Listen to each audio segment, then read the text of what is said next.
Very good morning students. How are you? I hope all of you will be fine. I am your science teacher and today I am going to teach you science of class 6. And today we continue chapter 18, sorting materials into groups. And today we will discuss part 2 of this chapter. So see in the book, this is your science book of class 6. Now open chapter number 18. Now see here, this is the chapter number 18, sorting materials into groups. Now open page number 120. This is the page number 120. And part 2 we start from here. Can you use paper cloth to make a bucket? क्या आप bucket बनाने के लिए paper या कपड़ा use करते हो?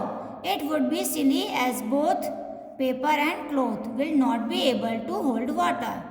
क्योंकि अगर हम पेपर या क्लॉथ से बकेट बनाएंगे तो वो पानी को होल्ड नहीं कर पाएगा, यानी कि उसके अंदर पानी नहीं ठहर पाएगा, बाहर निकल जाएगा.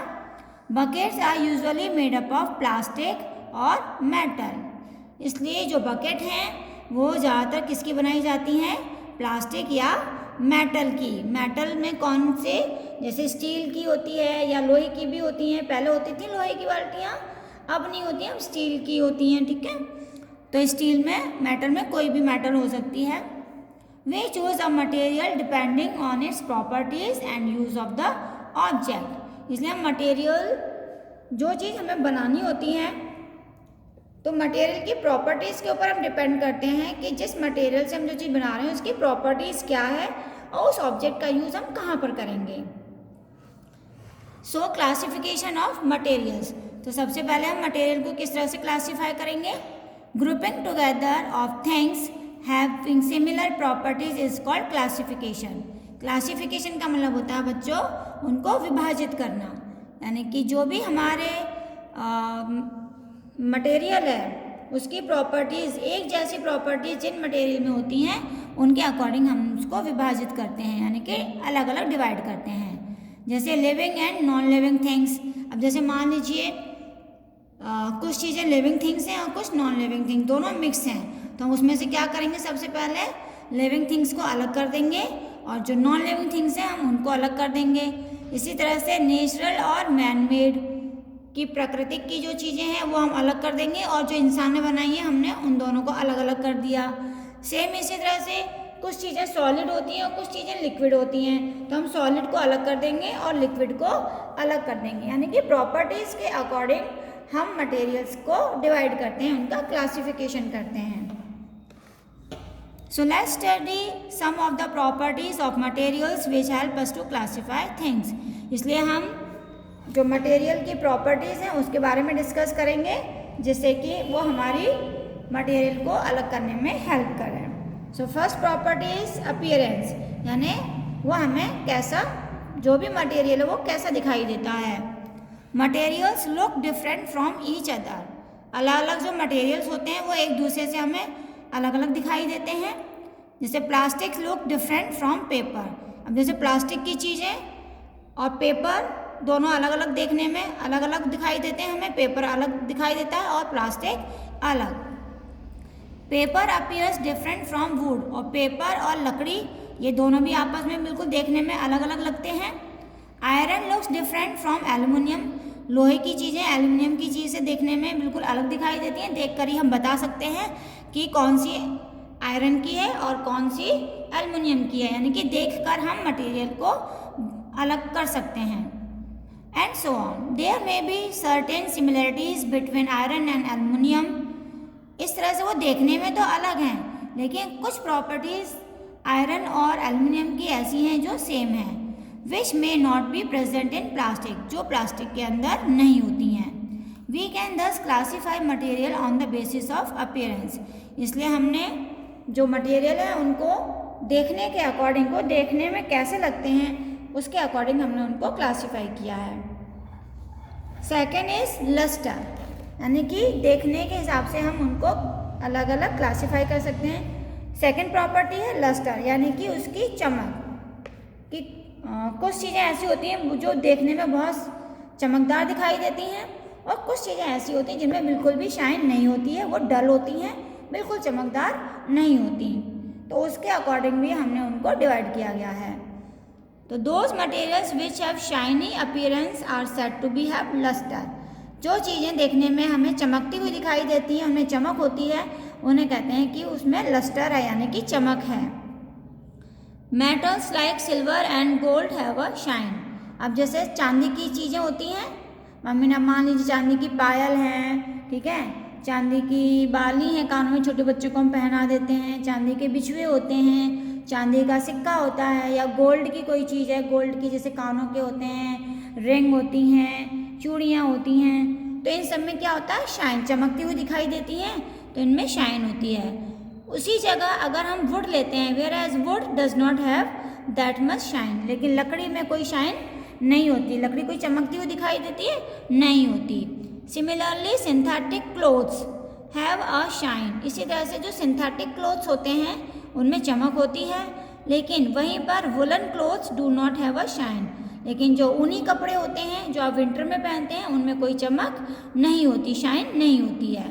Those materials which have dull appearance are said to be have no lustre. तो जो चीज़ें हमें देखने में डल दिखाई देती हैं, उनमें चमक नहीं होती, उन्हें हम क्या कहते हैं, कहते हैं कि उसमें लस्टर नहीं है, यानी कि चमक नहीं है। It is generally seen that metals like aluminium, iron, copper, silver and gold show lustre. जो जितनी भी मेटल्स होती हैं उन सभी में चमक होती है, उसमें लस्टर होता है।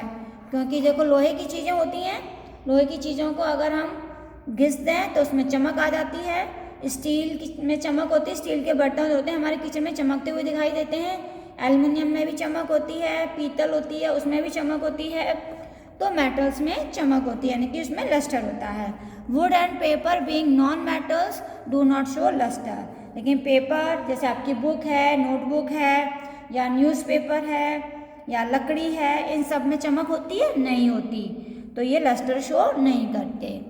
Some materials lose their shine and appear dull when exposed to air and moisture. और कुछ चीज़ें, कुछ मटेरियल ऐसे होते हैं जिनको हवा में इसी खुला छोड़ देते हैं, तो उनकी जो चमक होती है वो धीरे धीरे गायब हो जाती है, डल हो जाती है। An iron rod appears dull, but when it is rubbed with sandpaper, the top layer gets removed and it appears luster. अब जैसे मान लीजिए कोई लोहे की रॉड है, हमने उसको इसी तरह से खुला छोड़ दिया कुछ दिन के लिए, तो आप क्या करोगे, देखोगे धीरे धीरे कि उसकी जो ऊपर की चमक थी वो धीरे धीरे कम होती जाएगी, है ना। लेकिन जब हम उसी रॉड को, जो हमारा सैंड पेपर होता है, उससे अगर हम घिस देते हैं तो ऊपर की जो उस पर जो डल हो गई थी वो हट जाएगी और फिर से वो शाइन करने लगेगी। So therefore to see whether a material is lustrous or not, we must observe freshly cut surface of the material. If the freshly cut surface is shiny, then the material is lustrous. तो किस तरह से हम find करेंगे कि कौन सा material lustre है। देखो अगर कोई मटेरियल कटने के बाद हम उसमें क्या होता है, जब हम ताज़ा उसे काटते हैं तो वो जगह हमें चमकती हुई दिखाई देती है। इसका मतलब है कि उस मटेरियल में शाइन है, यानी वो लस्टर है। Material can thus be divided on the basis of lustre. इसलिए हम मटेरियल को उनकी शाइन के अकॉर्डिंग भी डिवाइड कर सकते हैं कि जिनमें शाइन होती है उनको हम अलग कर सकते हैं, और जिनमें शाइन नहीं होती यानी कि जो डल होते हैं उन्हें हम अलग कर सकते हैं। इसी तरह से नेक्स्ट प्रॉपर्टीज़ है हार्डनेस और softness. Different materials feel different when you touch them. जब हम किसी मटेरियल को टच करते हैं तो हमें अलग अलग महसूस होता है। सम आर हार्ड, कुछ उसमें से कठोर होते हैं, whereas some can be pressed easily. और उसमें से कुछ मटेरियल ऐसे होते हैं जिनको हम जब टच करते हैं तो जब हम उनको हल्का सा भी प्रेस करते हैं, दबाते हैं, तो वो ईजीली दब जाते हैं। एंड आर सॉफ्ट, वो सॉफ्ट होते हैं। Some items like cotton, sponge and wool which can be compress easily are called soft materials. जो मटेरियल बच्चों आराम से दब जाते हैं, जैसे कॉटन है, रुई होती है, रुई को हम जब हाथ में लेते हैं तो आराम से वो दब जाती है, बहुत सॉफ्ट होती है। स्पंज होता है, वूल ऊन होती है, बहुत सॉफ्ट होती है। तो जिनको हम आराम से दबा सकते हैं तो वो होते हैं जिनको छूने से हमें सॉफ्ट होता है, तो वो होते हैं सॉफ्ट मटेरियल। और कुछ आइटम ऐसे होते हैं जैसे आयरन, स्टोन, जिनको छूने से हमें बहुत ज़्यादा हार्ड महसूस होता है, वो दबते नहीं हैं, तो उन्हें कहते हैं हम हार्ड मटेरियल्स। दस material can be classified on the basis of hardness and softness. तो इस तरह से हम मटेरियल को हार्ड और सॉफ्ट के अकॉर्डिंग उनको क्लासीफाई कर सकते हैं कि कौन से मटेरियल हार्ड हैं जो छूने में हमें हार्ड लगते हैं, और कौन से मटेरियल बिल्कुल सॉफ्ट हैं, एकदम मुलायम हैं। Now next is solubility. What do you observe? देखो यहाँ पे हम पानी के अंदर सॉल्ट मिक्स करते हैं तो ये आराम से इसमें मिक्स हो जाता है। शुगर को मिक्स करेंगे तो शुगर भी इसमें मिक्स हो जाती है। लेकिन जब हम वाटर के अंदर सैंड को मिक्स करते हैं तो वो मिक्स नहीं होती, वो नीचे बैठ जाती है। इसी तरह से यहाँ पे सॉ डस्ट होती है, यानी कि लकड़ी का जो बुरादा होता है उसे हम डालते हैं तो वो ऊपर तैरने लगता है, लेकिन इसके अंदर पानी में मिक्स नहीं होता। इसी तरह से आटा है, आटे को जब हम वाटर में मिक्स करते हैं तो आटा भी मिक्स नहीं होता, वो धीरे धीरे नीचे इसमें बैठ जाता है।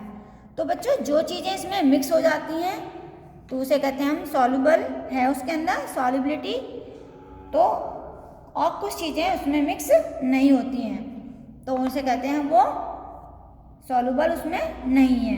तो इसके अकॉर्डिंग भी हम मटेरियल को क्लासीफाई कर सकते हैं कि कौन सी चीज़ मिक्स होती हैं और कौन सी चीज़ मिक्स नहीं होती। Some substance like salt and sugar completely disappear in the water. जैसे मैंने अभी आपको यहाँ पे दिखाया कि सॉल्ट और शुगर जो है वो पूरी तरह से पानी के अंदर गायब हो जाती है, मिक्स हो जाती है। And they are said to be soluble in water, इसलिए वो पानी में क्या हो गई, मिक्स हो गई, तो वो घुल गई।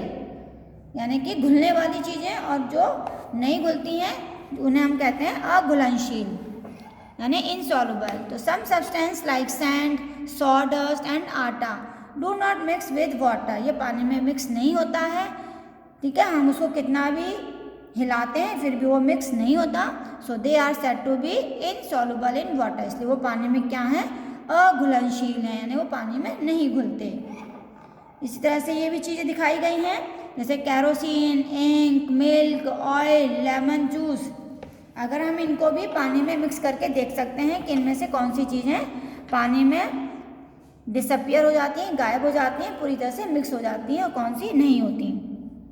सम gases like oxygen are soluble in water, कुछ गैस पानी के अंदर सॉल्युबल होती हैं यानी कि घुलनशील होती हैं, मिक्स हो जाती हैं।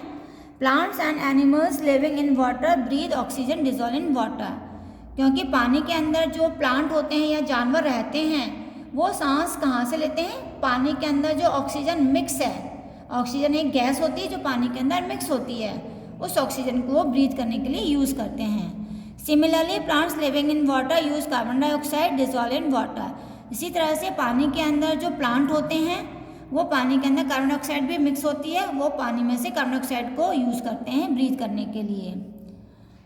However, some gases are not soluble in water like nitrogen, लेकिन कुछ गैस ऐसी होती हैं जो पानी में मिक्स नहीं होती, जैसे नाइट्रोजन है वो पानी में मिक्स नहीं होती। सो matter can be divided into categories on the basis of solubility, इसलिए हम मटेरियल्स को उनकी सॉल्युबिलिटी की प्रॉपर्टीज़ के अकॉर्डिंग भी डिवाइड कर सकते हैं कि कौन से मटेरियल पानी के अंदर सॉल्युबल हैं यानी घुलनशील हैं और कौन से मटेरियल पानी के अंदर इनसॉल्युबल यानी कि अघुलनशील हैं जो नहीं घुलते। सो बच्चों today we stop up to here and now from density we will start in next video. So thank you, have a nice day.